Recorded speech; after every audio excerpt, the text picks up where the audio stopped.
បើយើងយក save ត្រង់ save as អញ្ចេះហ្មងគឺអ្នកទាំងអស់គ្នាប្រើកើតទេវាមានខ្លះ file web ខ្លះ file API អញ្ចឹងសួស្តីបងប្អូនសម្រាប់វិធីសាស្ត្រ save រូបភាពនេះទុកអញ្ចឹងវាមានពីររបៀបអញ្ចឹងយើងអាចចុចមកខាងស្ដាំហើយអ្នកទាំងអស់គ្នាចុចយក save in make as បន្ទាប់មកអ្នកទាំងអស់គ្នាឃើញវាមាន file API នេះអញ្ចឹងយើងប្រើការនៅលើ Photoshop ឬក៏នេះអត់បានទេអញ្ចឹងអ្នកទាំងអស់គ្នាចុច mouse ស្ដាំចូលពាក្យនេះ save in make type as អញ្ចឹងយើងយកជា PNG ក៏បាន JPEG ក៏បានអញ្ចឹងវិធីសាស្ត្រដើម្បីបានកន្លែង save ដូចរបស់ខ្ញុំនេះកន្លែង save ខាងក្រោមនេះអ្នកទាំងអស់គ្នាចូលទៅក្នុងនេះចូលទៅកន្លែង extension នេះមក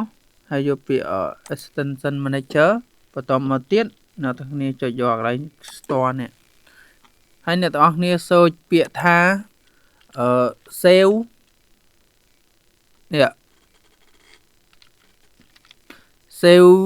in make នេះអ្នកទាំងអស់គ្នាវាយ save in make ថៃas ហ្នឹងមក as ថៃហ្នឹងអញ្ចឹងអ្នកទាំងអស់គ្នាចុចលើហ្នឹងហើយអ្នកទាំងអស់គ្នា download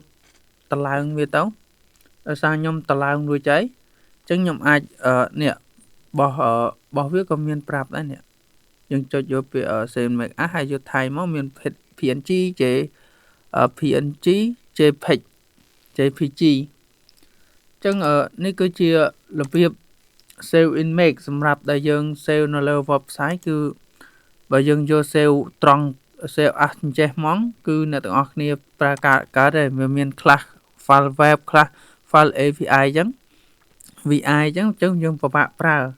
អញ្ចឹងវិធីសាស្ត្រងាយមានតែយើងតម្លើង extension ហ្នឹងហើយយើងតម្លើង extension save in make as ថៃនេះមានន័យថាយើង save ជាប្រភេទអីមាន PNG JPEG ចឹងនេះគឺជាវិធីសាស្ត្រក្នុងការ save រូបភាពដែលយើងពិបាកក្នុងការទាញយក